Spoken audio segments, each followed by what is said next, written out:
In depth তাফসিরে যাব, ভিতরে ঢুকবো, আপনি অবাক হবেন যে 3000 সাইয়েদনা লোকমান আলাইহিস সালাম ওনার ছেলেকে কিছু অ্যাডভাইস করেছিলেন, উপদেশ। বাবা হিসেবে আমরা আমাদের ছেলেমেয়েদের অ্যাডভাইস করি না?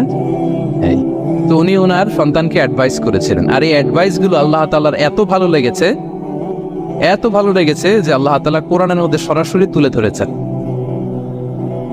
তার মানে আল্লাহ তাআলা বুঝাতে চান আমরাও যেন আমাদের সন্তানদেরকে অ্যাডভাইস গুলো করি। এবং আপনি অবাক হবেন, আমরা যখন তাফসিরের ইন ডেপথ তাফসিরে যাব, ভিতরে ঢুকবো, আপনি অবাক হবেন যে 3000 বছর আগের সেই উপদেশমালা কিভাবে মডার্ন টাইমের সাথে এত প্রাসঙ্গিক হতে পারে।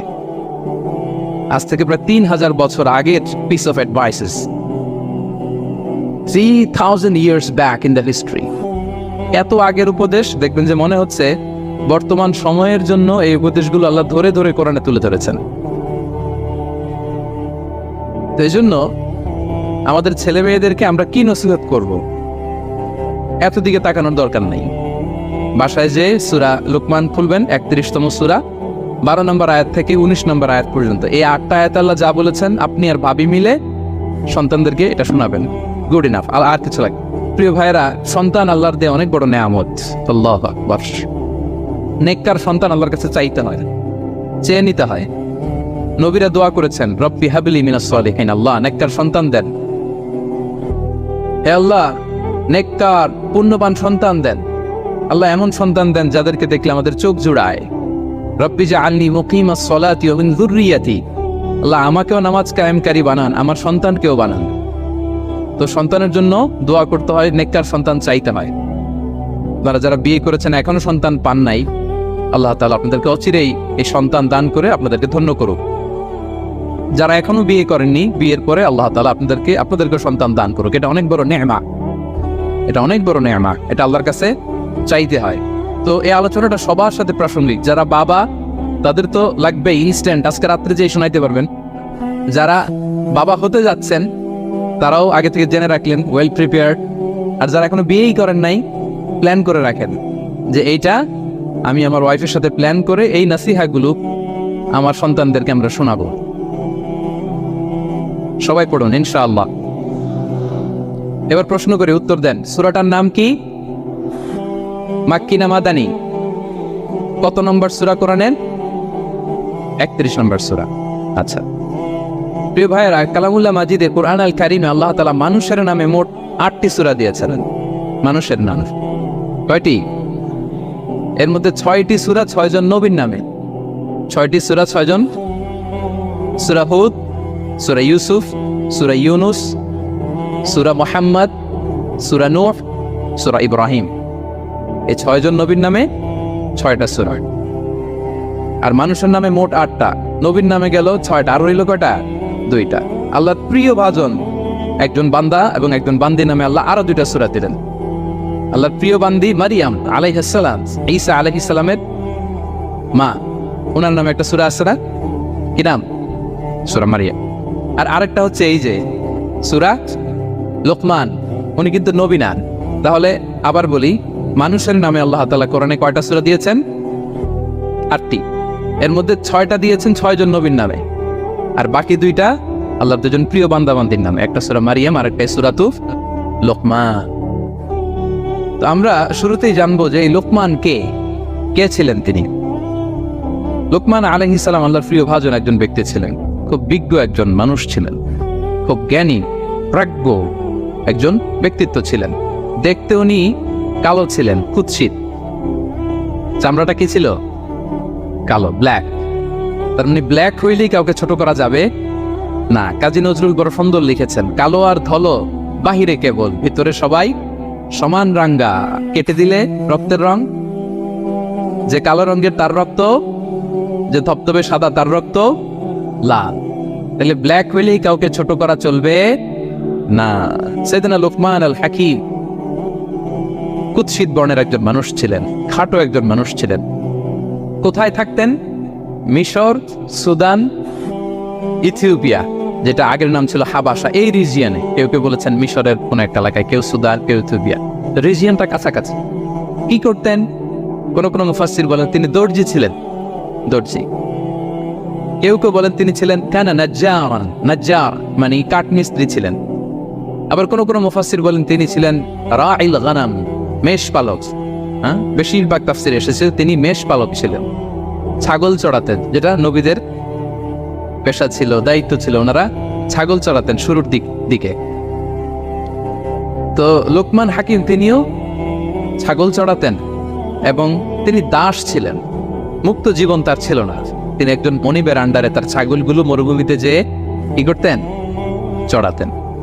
মজার ব্যাপার হচ্ছে সারা দুপুর, সারা বিকেল, সারা দিন ছাগল চড়িয়ে আসার পরে লোকমান যখন বাসায় ফিরে আসতো, তখন এলাকার লোকজন সবাই লোকমানের কাছে জড়ো হতো, আর উনি তাদেরকে তার প্রজ্ঞা, তার বিজ্ঞচিত কথাগুলো শেয়ার করতেন, শোনাতেন, এগুলো বলতেন। তো এগুলো দেখে লোকমানের মালিক অবাক, কিরে আমার কাছে এলাকার কেউ আসে না, কিন্তু আমার দাস দেখতে কুৎসিত কালো, এই লোকমানের কাছে সবাই এসে ঘিরে থাকে, কি ওর কাছে কি পায়, কি আছে ওর কাছে? তো শ্রোতাদের কয়েকজনকে ডেকে বললো, ঘটনা কি? তোমরা সবাই লোকমান সন্ধ্যাবেলায় ফিরে আসলে তার পাশে জড়ো হও কেন, কি পাও? তো তারা বললো, আপনার দাস লোকমান, এটা সে সাধারণ কোনো মানুষ নয়, সে অসাধারণ মানুষ, সে এমন কথা বলে এগুলো শুনলে জীবন পাল্টে যায়। সুবহানাল্লাহ। মালিক বলে, ঘটনা কি?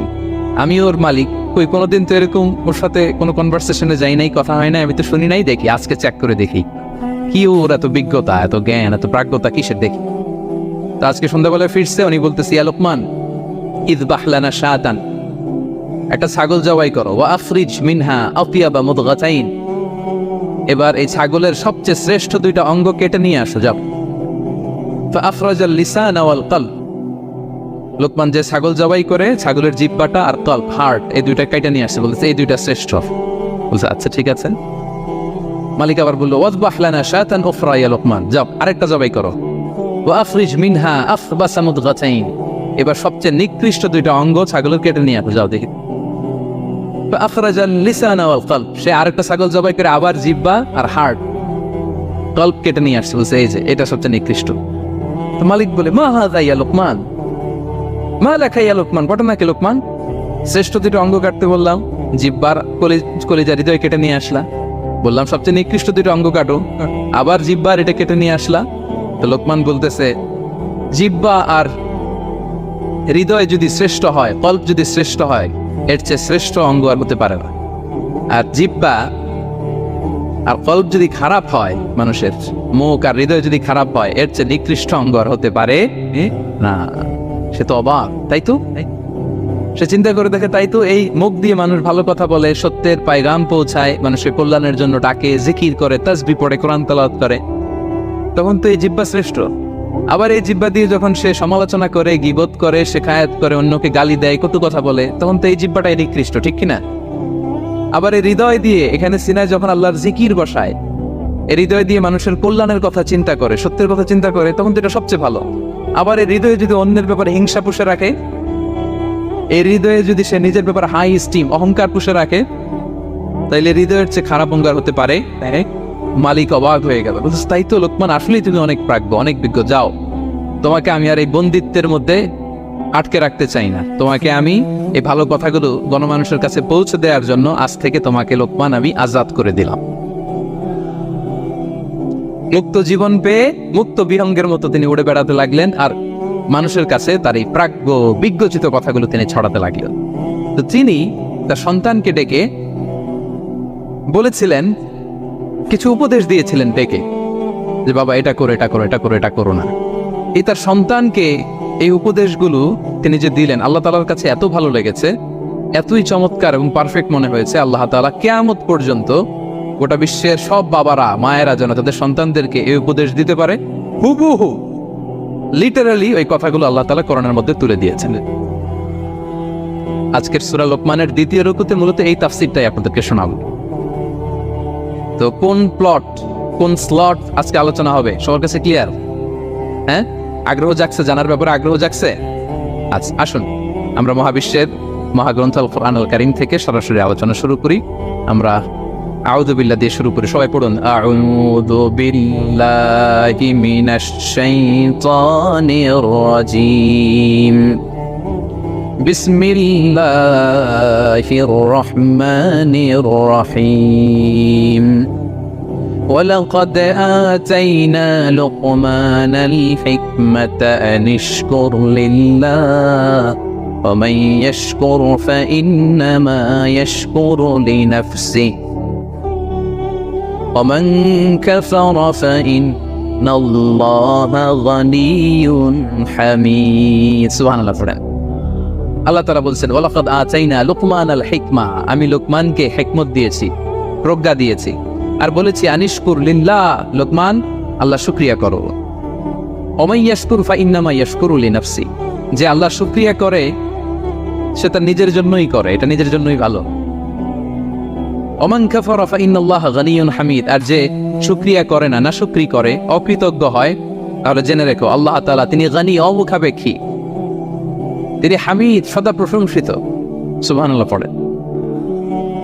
তাহলে আল্লাহ তাআলা বললেন আমি লোকমানকে প্রজ্ঞা দিয়েছি, হিকমত দিয়েছি। হিকমত, হিকমত শব্দের সাথে আপনারা পরিচিত আছেন না?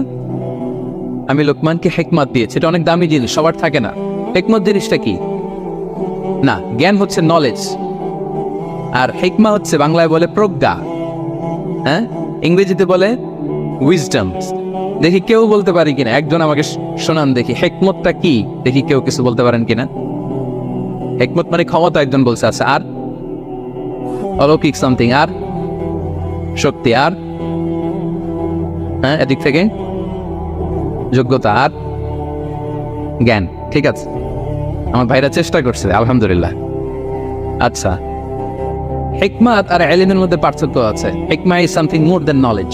আজকে শিখে যান, ইলম মানে যেটা জ্ঞান বা নলেজ, নলেজের সাথে যখন কমন সেন্স যুক্ত হয় তখন এটা হিকমা হয়ে যায়। সুবহানাল্লাহ কইতে বললেন না? নলেজ, নলেজ আর common sense, I repeat, knowledge আর কমন সেন্স ইকুয়াল টু হিকমা বা উইজডম। শুধু জ্ঞান থাকলেই হয় না, জ্ঞানটা কিভাবে আপনি অ্যাপ্রোচ করবেন, প্রচার করবেন, প্রেজেন্টেশন করবেন, উপস্থাপন করবেন, এটা জানার দরকার আছে না নাই? অনেকের অনেক জ্ঞান আছে কিন্তু কিভাবে বলতে হয়, কতটুকু বলতে হয় এটা জানে না, তাই না? তাহলে জ্ঞানকে কাজে লাগানোর যে মেকানিজম, যে কর্মকৌশল, এটার নাম হিকমা। আল্লাহ বলেছেন হিকমতের সাথে দাওয়াত দাও, উদউ ইলা সাবিলি রাব্বিকা বিল হিকমা, হিকমতের সাথে দাওয়াত দাও। নামাজ পড়া ফরজ, সবাই জানি না আমরা, এটাকে বলে ইলম। কিন্তু নামাজটা কিভাবে পড়তে হয়, রুকু কেমনে দিতে হয়, সেজদা কেমনে করতে হয়, সালাম ফিরায় কিভাবে এটা এক্সিট করতে হয়, এই পুরো মেকানিজমটা জানার নাম হিকমা। তাহলে knowledge plus common sense equal to হিকমা। জ্ঞান আর কমন সেন্স একসাথে যদি হয় এটা উইজডম বা প্রজ্ঞা হিসেবে রিফ্লেক্ট করে। বুঝতে পারছেন? আল্লাহ বললেন আমি লোকমানকে প্রজ্ঞা দিয়েছি।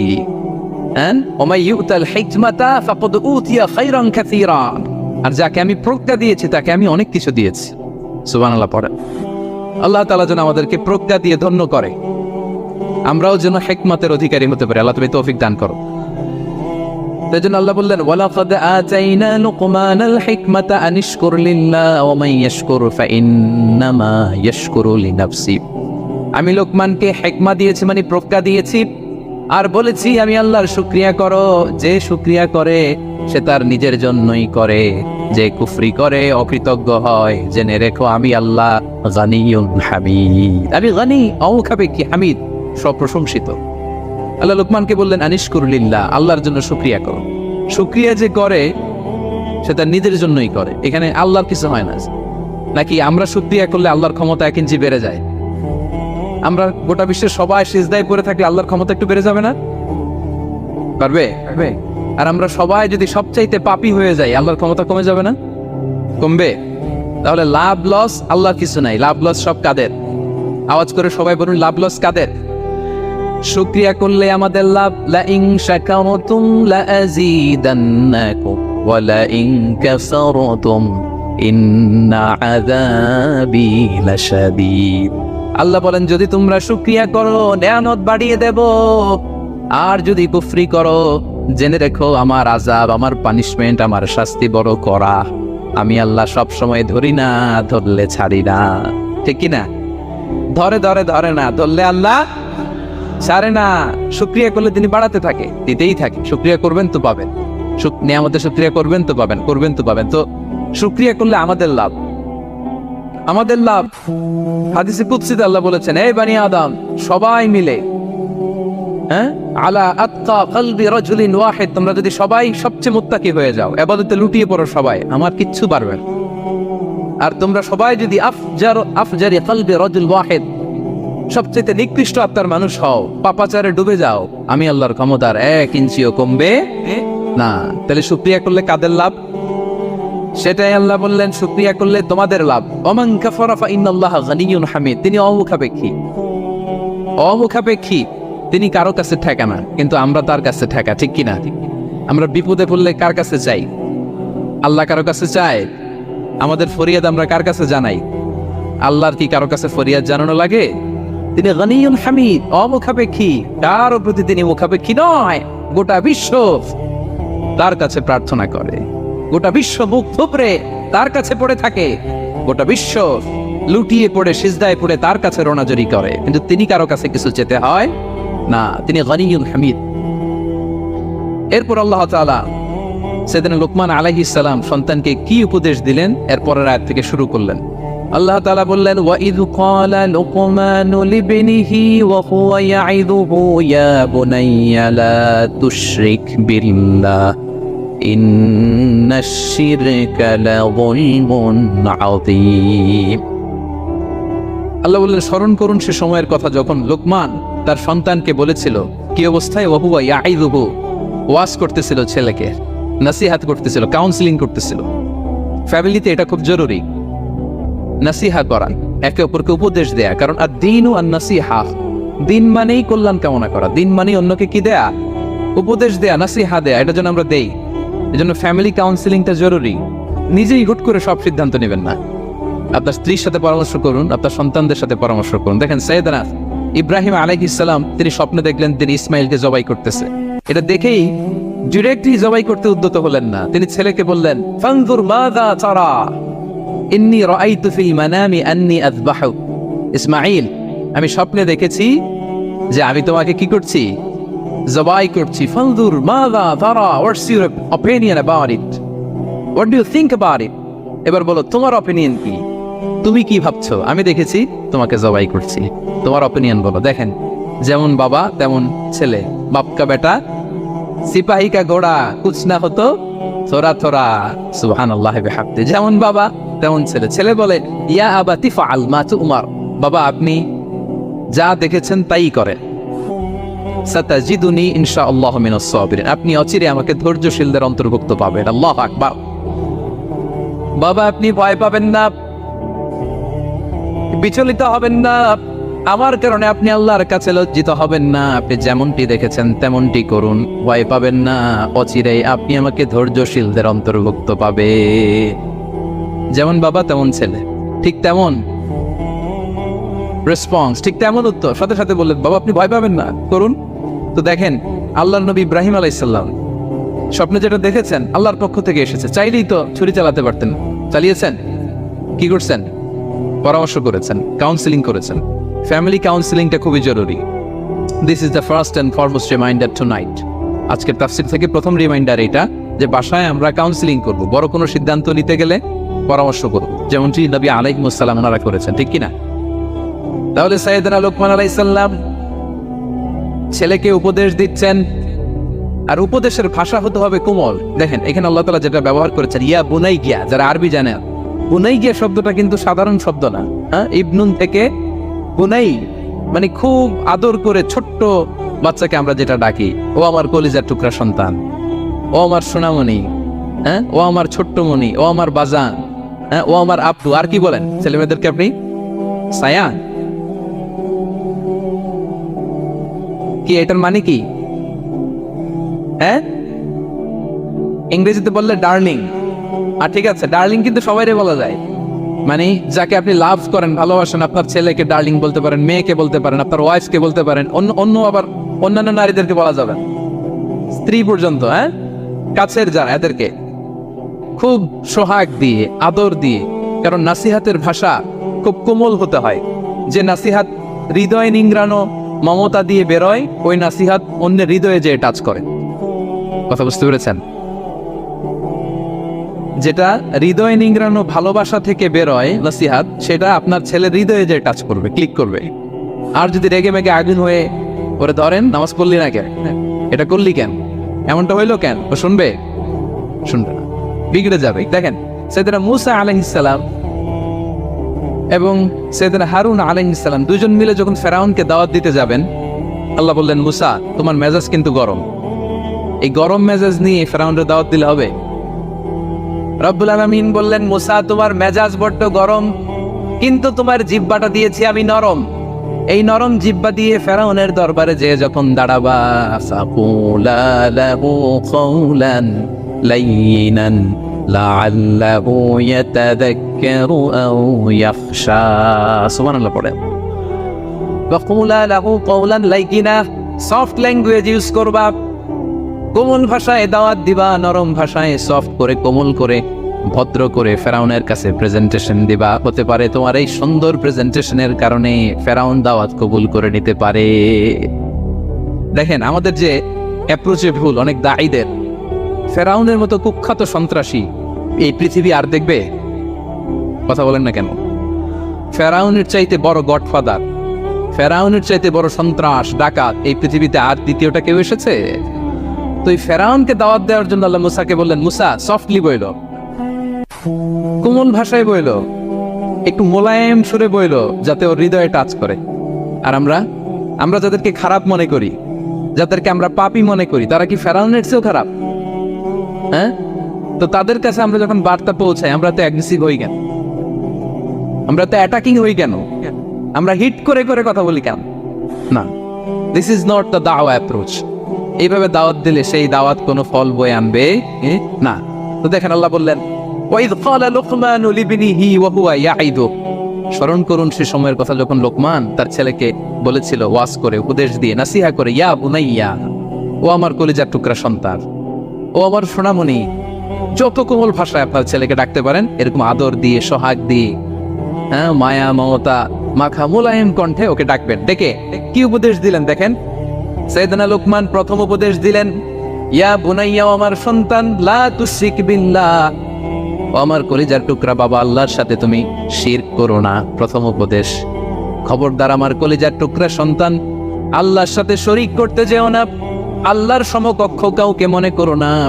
আল্লাহকে যেমনি বড় মনে করো, আল্লাহকে যেমনি রিজিক দাতা মনে করো, আল্লাহকে যেমনি পালন কর্তা মনে করো, গোটা বিশ্বের কোন সৃষ্টিকে এমন মনে করো না। লা তুশরিক বিল্লাহ, শিরক করো না। প্রথম অ্যাডভাইস দেখেন, প্রথম অ্যাডভাইসটা অনেক গুরুত্বপূর্ণ।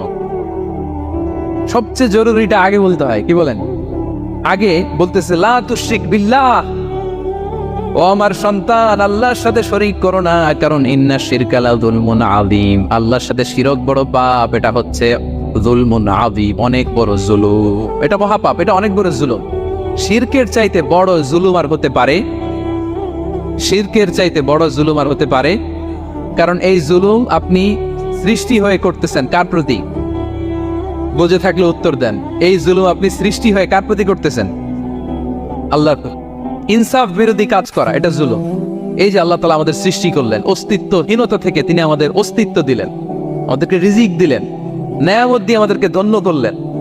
তো আল্লাহ তাআলার অধিকার ছিল না যে তাকেই আমি সিজদা দিব? এটা তার অধিকার। এটা কার রাইট? আমরা হিউম্যান রাইটস নিয়ে কথা বলি, অ্যানিমাল রাইটস নিয়ে কথা বলি, উইমেন রাইটস নিয়ে কথা বলি। ইবাদতের অধিকারী তিনি, এটা তার অধিকার। তার জন্য আমরা সিজদায় লুটিয়ে পড়বো। তো এই সিজদা আপনি ওদিকে না দিয়ে যদি মাজারে দেন, আল্লাহর অধিকার নষ্ট করছেন না? কথা বলেন, এটা ইনসাফ হইছে? যিনি রিজিক দিল, যিনি সৃষ্টি করলো, যিনি নিয়ামত দিল, তার ইবাদত না করে আপনার মতো আরেকটা সৃষ্টির সামনে আপনি এরকম নমস্ত নমস্ত গান, এটা তার অধিকার হরণ হয়েছে না? এটা ইনসাফ বিরোধী হয়েছে না? এজন্য আল্লাহ বলেছেন, ইন্না শিরকা লা যুলমুন আযীম, শিরকে সবচেয়ে বড় জুলুম বলার কারণ কি? কারণ আপনি সৃষ্টি হয়ে স্রষ্টার উপর জুলুম করেছেন। এর চেয়ে বড় জুলুম আর হতে পারে? এজন্য সাইয়েদনা লুকমান আলাইহিস সালাম বললেন, ইয়া বুনাইয়া লা তুশরিক বিল্লাহ, ও আমার কলিজার টুকরা সন্তান, খবরদার খবরদার, কশিন কালে আল্লাহর সাথে শিরক করবে না। কারণ শিরক হলো সবচাইতে বড় জুলুম, সবচেয়ে বড় পাপ, সব পাপের বাপ, এর নাম হচ্ছে শিরক। এর চেয়ে বড় পাপ হতে পারে? পাপের জগতে যদি র্যাঙ্কিং করেন নাম্বার 1, সবাই নাম্বার 1। আল্লাহ সব মাফ করে দেয়, সব গুনাহ তিনি ক্ষমা করে দেয়, সব পাপকে তিনি চাইলেই মোচন করে দিতে পারেন, শুধুমাত্র কেবলমাত্র শিরকের গুনাহ ছাড়া। ঠিক কিনা? ইন্নাল্লাহা লা ইয়াগফিরু আন ইউশরাকা বিহি ওয়া ইয়াগফিরু মা দুনা যালিকা লিমান ইয়াশা। আল্লাহ তাআলা চাইলে সব গুনাহ তোমার ক্ষমা করে দিতে পারেন, কেবলমাত্র শিরকের গুনাহ ছাড়া। এটা ক্ষমা করে না, কারণ এইটা আল্লাহকে অপমান করার শামিল। যে আল্লাহ আপনার জীবন দিলেন, রিজিক দিলেন, সব দিলেন, গোটা জগৎটাই তো তা, সব দেওয়ার পরেও সিজদা যে আপনি কোথায় দেন? হ্যাঁ, মাজারে, দরগায়, বাবার কাছে। এরকম আছে না নাই? হ্যাঁ, আমাদের এখানে কেউ নাই। হ্যাঁ, দেশে গেলে এরকম মাজারে যে মানত টানত করেন নাকি? হ্যাঁ, মানত করেন? মাজারে সিজদা দেওয়া যাবে? চাইতে হবে একটা সত্তার কাছে। চিল্লায় বলুন তো তিনি কে? এজন্য বিষ্ণু বললেন, ইদা সাআলতা ফাসআলিল্লাহ, চাইলে আল্লাহর কাছে যাও। ওয়া ইদা ইসতাআনতা ফাসতাইন বিল্লাহ, সাহায্য যদি চেতে হয় একজনের কাছে চাইবা। চিল্লায় বলেন তিনি কে? নাকি বাবার কাছে? হ্যাঁ, দয়াল বাবা রে দয়া করো আমারে। আপনার বাবার যখন ডায়রিয়া হয় উনি চায় কার কাছে? আপনার বাবা যখন বিপদে পড়ে কাঁদে কার কাছে? এই জন্য আমরা যাবো কার কাছে? দয়াল আল্লাহ রে দয়া করো আমারে, এটা বলতে হবে। ঠিক কিনা? বলেন সবাই, দয়াল আল্লাহ রে দয়া করো আমারে। এজন্য এই জিনিসটা সাইয়েদনা লুকমান আলাইহিস সালাম প্রথমে ফোকাস করলেন, বললেন লা তুশরিক বিল্লাহ, ও আমার কলিজার টুকরা সন্তান, আল্লাহর সাথে শিরক করো না, খবরদার। আল্লাহর সাথে কাউকে সমকক্ষ মনে করবা না, কারণ ইন্না শিরকা লাযুলমুন আযীম, শিরক হলো সবচাইতে বড় পাপ, মহা জুলুম। এই জুলুম আল্লাহর প্রতি করা হয়। তাহলে প্রথম উপদেশটা বুঝতে পারছেন আমার প্রিয় ভাইরা? আল্লাহর সাথে শিরক করা চলবে। চাইবো কার কাছে? সন্তান হয় না, কই চাবেন? নাকি মাজারে? মাজারে চাওয়া যাবে? বাবার কাছে চাওয়া যাবে? ছেলে সন্তান দেয় কে? মেয়ে দেয় কে?